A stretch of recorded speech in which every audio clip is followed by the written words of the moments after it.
Bismillahirrahmanirrahim. Assalamualaikum warahmatullahi wabarakatuh. Pada video kali ini saya akan menjelaskan perbedaan penelitian kuantitatif dan kualitatif. Tetap rujukan utamanya yang saya gunakan itu Creswell dan Frankel.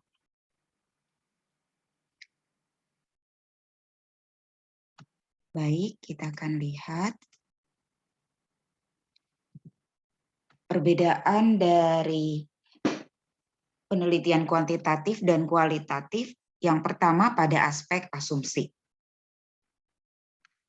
Peneliti kuantitatif biasanya mendasarkan pekerjaan mereka pada keyakinan bahwa fakta dan perasaan itu dapat dipisahkan. Dunia adalah realitas tunggal yang terdiri dari fakta-fakta yang dapat ditemukan. Jadi di luar sana ada realitas yang terlepas dari diri kita atau dari diri peneliti dan menanti untuk dapat ditemukan dan dipelajari. Ini kita lihat juga sebentar Pak, peran peneliti, posisi peneliti terhadap penelitiannya. Sebentar akan kita lihat. Selanjutnya, penelitian kuantitatif menggunakan pendekatan saintifik dan mengikuti aliran positivisme. Sebaliknya pada penelitian kualitatif, peneliti kualitatif itu berpendapat bahwa dunia terdiri dari beberapa realitas yang dibangun secara sosial oleh pandangan individu yang berbeda terhadap satu situasi yang sama. Penelitian kualitatif menggunakan pendekatan artistik dan mengikuti aliran postmodernisme. Secara sederhananya bisa saya katakan seperti ini ya. Kita melihat satu objek pada penelitian kuantitatif, beberapa orang yang melihat satu objek ini akan mempunyai pemikiran yang sama. Itu. Jadi dia betul-betul objektif ya. Sementara kalau di kualitatif, satu objek yang sama dilihat oleh beberapa orang, maka masing-masing orang ini memiliki sudut pandang yang berbeda-beda terhadap objek itu. Itu ada unsur subjektivitas di situ.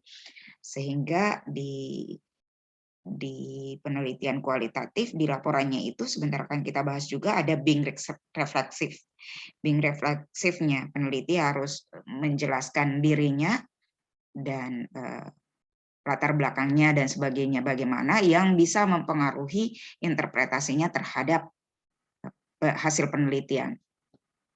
Itu akan kita lihat sebentar di bagian akhir ya. Oke, selanjutnya kita lihat aspek peran peneliti. Pada penelitian kuantitatif, peneliti berdiri di luar apa yang diamati. Sementara kalau di penelitian kualitatif, peneliti melebur dalam situasi atau konteks penelitian. Ini tadi terkait dengan yang asumsi bahwa peneliti itu terlepas dari realitas yang diamatinya. Untuk tujuan penelitian kuantitatif adalah membangun hubungan antar variabel, mencari dan menjelaskan penyebab dari hubungan-hubungan itu. Kalau di penelitian kualitatif, tujuannya untuk memahami situasi atau kejadian berdasarkan sudut pandang partisipan. Di sini saya bisa contohkan, misalnya di penelitian kuantitatif, kita punya variabel kemampuan koneksi matematis siswa, pengetahuan awal, pembelajaran menggunakan peta konsep. Nah, peneliti bisa menyelidiki perbedaan kemampuan koneksi matematis siswa perempuan dan siswa laki-laki, dilihat bagaimana perbedaannya. Atau peneliti bisa membangun hubungan antara kemampuan koneksi matematis siswa dengan pengetahuan awal siswa. Bisa juga peneliti mencari dan menjelaskan pengaruh penggunaan pembelajaran menggunakan peta konsep terhadap kemampuan koneksi matematis siswa. Itu ya kalau di penelitian kuantitatif. Nah, kalau di penelitian kualitatif, ada yang disebut central phenomenon atau fenomena sentral. Fenomena sentral misalnya saya contohkan fenomena sentralnya koneksi matematis siswa SD. Maka itu koneksi matematis siswa sekolah dasar itu yang fokus ditelusuri, digali secara dalam. Kita lihat selanjutnya bagaimana di masalahnya. Masalah pada penelitian kuantitatif digambarkan melalui deskripsi tren atau kebutuhan terhadap penjelasan hubungan antar variabel. Sementara pada penelitian kualitatif, masalah digali secara mendalam untuk bisa membentuk pemahaman detail terkait fenomena sentral. Di sini saya contohkan, pada penelitian kuantitatif, di latar belakangnya itu untuk menuju ke masalah, bisa dijelaskan fakta-fakta terkait rendahnya kemampuan koneksi matematis siswa. Berdasarkan hasil penelitian terdahulu, dipaparkan, oh di sekolah ini misalnya rendah, di sekolah ini bagaimana, jadi ada masalah-masalah di situ dipaparkan dari beberapa fakta diangkat. Kemudian dijelaskan juga solusi yang dapat digunakan untuk meningkatkan kemampuan koneksi matematis siswa beserta argumennya. Apa alasannya sampai solusi itu dipandang dapat mengatasi masalah rendahnya kemampuan koneksi matematis siswa. Jadi fakta-fakta yang dikemukakan itu cenderung meluas atau banyak ya. Dan dibutuhkan sekali di situ kajian empirik maupun teoretik. Di situ akan kelihatan betul perannya tinjauan pustaka. Sebentar kita akan lihat juga terkait peran tinjauan pustaka pada penelitian kuantitatif dan kualitatif. Kita lanjut dulu untuk masalah yang tadi saya contohkan di kuantitatif. Nah, kalau di kualitatif, di latar belakangnya kita jelaskan, kalau contohnya terkait koneksi matematis siswa sekolah dasar, maka dijelaskan apa sih itu koneksi matematis, lalu dipersempit lagi menjadi bagaimana peran pentingnya koneksi matematis dalam penyelesaian masalah matematika. Kemudian dikerucutkan lagi pada kemampuan koneksi matematis siswa dalam menyelesaikan masalah matematika. Bisa kita beri satu contoh penyelesaian masalah siswa, jadi siswa memecahkan satu masalah matematika, dan mungkin di situ ada kekeliruannya yang disebabkan karena ada yang tidak fix pada koneksi matematisnya. Nah, itu yang diungkapkan. Selanjutnya, terkait tujuan, pertanyaan, dan hipotesis penelitian. Pada penelitian kuantitatif itu dia spesifik, sempit, terukur, dan dapat diamati. Berbeda dengan pada penelitian kualitatif, tujuan dan pernyataan penelitian itu dinyatakan secara umum dan luas. Ini tujuan dan pertanyaan ya, bukan pernyataan. Tujuan dan pertanyaan penelitian, ada salah ketik di sini, dinyatakan secara umum dan luas, sehingga memberi kebebasan pada peneliti untuk bisa menggali lebih jauh pengalaman atau situasi atau sudut pandang partisipan. Selanjutnya, peran tinjauan pustaka pada penelitian kuantitatif itu berperan penting. Tinjauan pustaka berperan untuk menentukan arah penelitian, menentukan tujuan, pertanyaan, dan hipotesis penelitian. Sedangkan pada penelitian kualitatif, peran tinjauan pustaka di awal penelitian itu tidak sebesar pada penelitian kuantitatif. Yang kalau di penelitian tadi kan memang betul-betul kuantitatif tadi kan memang betul-betul menentukan arah penelitian. Kalau di kualitatif dia fungsinya hanya untuk menjustifikasi masalah, tidak sampai ke menentukan arah penelitiannya bagaimana dan seterusnya. Tidak. Di sini dicontohkan terkait kemampuan koneksi matematis siswa tadi. Berdasarkan tinjauan pustaka untuk penelitian kuantitatif ya, ditemukan bahwa memang peta konsep berpotensi meningkatkan kemampuan koneksi matematis siswa. Nah, dari situ dibuatlah hipotesis penelitian bahwa pembelajaran menggunakan peta konsep dapat meningkatkan kemampuan koneksi matematis siswa. Jadi tidak asal buat hipotesis, tapi memang harus ada tinjauan pustaka yang mendukung hipotesis itu. Berbeda kalau di penelitian kualitatif. Tinjauan pustakanya mendukung penjelasan-penjelasan terkait fenomena sentral. Jadi menjelaskan apa itu kemampuan koneksi matematis, apa itu bagaimana peran pentingnya koneksi matematis dalam penyelesaian masalah, itu harus didukung dengan tinjauan pustaka. Bukan sekedar berdasarkan pendapat peneliti bahwa, oh menurut saya seperti ini. Tidak. Ada tinjauan pustaka ada rujukan-rujukan yang digunakan untuk membentuk pendapat peneliti itu. Jadi memang mungkin di akhir ada pendapatnya peneliti, tapi di pendapat ini diturunkan dari pendapat-pendapat sebelumnya.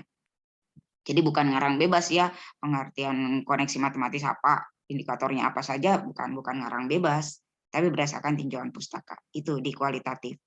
Jadi mendukung penjelasan terkait fenomena sentral. Itu perannya kalau tinjauan pustaka, kalau di kualitatif. Sementara di kuantitatif, menentukan arah, menentukan tujuan, pertanyaan, hipotesis penelitian, itu memang betul-betul berperan besar di situ tinjauan pustakanya. Selanjutnya, kita lihat pada aspek desain penelitian. Desain penelitian pada penelitian kuantitatif itu ditetapkan dan dimantapkan sejak awal. Jadi ada langkah penelitian secara umum yang telah disepakati untuk memandu penelitian melakukan untuk memandu peneliti melakukan penelitian. Sedangkan pada penelitian kualitatif itu lebih fleksibel dia. Desain penelitiannya dapat muncul dan berkembang selama proses penelitian, selama penelitian dilakukan.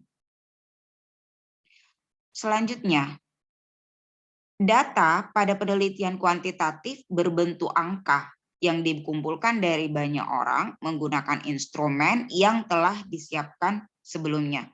Jadi desainnya sudah ditetapkan sejak awal seperti ini, instrumennya juga sudah ada sejak awal kalau di penelitian kuantitatif. Sementara kalau di penelitian kualitatif, data berdasarkan kata-kata yang dikumpulkan dari beberapa orang sehingga dapat diperoleh sudut pandang partisipan. Selama proses penelitian, instrumennya bisa saja berkembang. Gitu. Kalau di kuantitatif kan sudah ditetapkan sebelumnya. Kalau di kualitatif ada yang dibuat, tapi selama proses penelitian bisa saja berkembang sesuai dengan arah subjeknya. Jadi kita mengikut alurnya partisipan dalam penelitian. Kemudian untuk analisis data di kuantitatif menganalisis kecenderungan, membandingkan kelompok atau menghubungkan variabel menggunakan analisis statistik. Sedangkan di penelitian kualitatif menganalisis data untuk mengembangkan deskripsi dan tema menggunakan analisis teks sehingga diperoleh satu gambaran kompleks terkait fenomena sentral. Nah, interpretasinya di penelitian kuantitatif itu membandingkan hasil penelitian dengan prediksi awal atau hasil penelitian sebelumnya. Misalnya dari awal penelitian tadi sudah diprediksi bahwa pembelajaran menggunakan peta konsep dapat meningkatkan kemampuan koneksi matematis siswa. Nah, setelah dilakukan penelitian, hasilnya dibandingkan. Oh, diperoleh hasil, oh memang dapat meningkatkan, atau oh tidak, ternyata tidak ada pengaruhnya. Jadi ini hasil yang ditemukan dalam penelitian dibandingkan dengan prediksi awal ini. Kembali lagi tadi prediksi awalnya ini dibuat, disusun berdasarkan tinjauan pustaka. Sementara pada penelitian kualitatif, interpretasinya itu menafsirkan makna yang lebih besar dari temuan. Nah, tadi di analisis kan sudah dijelaskan bahwa dari hasil analisis kita dapat gambaran yang kompleks terkait fenomena sentral. Nah, berdasarkan gambaran kompleks yang ditemukan ini, peneliti menafsirkan makna data dengan membuat gambaran yang lebih besar dan makna yang lebih abstrak. Itu gitu cara menginterpretasi hasil penelitian kualitatif. Selanjutnya, hasil penelitian pada penelitian kuantitatif itu peneliti menggeneralisasi temuan. Jadi kalau sudah ditemukan hasilnya, maka bisa dilakukan generalisasi. Ada analisis statistiknya ya, inferensi nanti itu bisa. Sementara kalau di kualitatif, peneliti tidak menggeneralisasi temuan. Atau ada juga yang menggeneralisasi, tapi dalam lingkup yang sangat terbatas. Kemudian penilaian pengaplikasian temuannya, apakah dia applicable atau tidak, itu diserahkan kepada orang yang membaca laporan penelitian. Selanjutnya, untuk penulisan laporan, Laporannya apakah dalam bentuk artikel, skripsi, tesis, disertasi, atau yang lainnya. Nah, laporannya itu kalau di penelitian kuantitatif dia struktur dan kriteria penilaian laporannya itu sudah jelas dan terstandar. Dia objektif, tidak bias. Tidak bias. Sementara di kualitatif, struktur dan kriteria penilaiannya fleksibel, subjektif, dan bias. Bisa ada bias di situ. Kalau penulisan laporan di penelitian kualitatif, kita dapat menggunakan berbagai format penulisan. Ya, tidak ada bentuk bakunya yang terstandar seperti di penelitian kuantitatif. Tapi laporan ini harus realistis dan persuasif untuk bisa meyakinkan orang yang membaca laporan. Selain itu ditekankan juga bahwa di laporan itu harus memuat penjelasan tentang peran atau posisi penulis yang bisa jadi mempengaruhi penafsiran data penelitian atau penarikan kesimpulan hasil penelitian. Ini yang diistilahkan being refleksif yang saya sempat sebut di awal tadi. Nah, ini terkait dengan subjektivitas dan bias dari hasil penelitian. Baik, itu penjelasan beberapa aspek yang membedakan antara penelitian kuantitatif dan kualitatif. Semoga dapat dipahami dengan baik, dapat bermanfaat. Mohon maaf jika ada kesalahan atau kekurangan. Semoga bermanfaat. Assalamualaikum warahmatullahi wabarakatuh.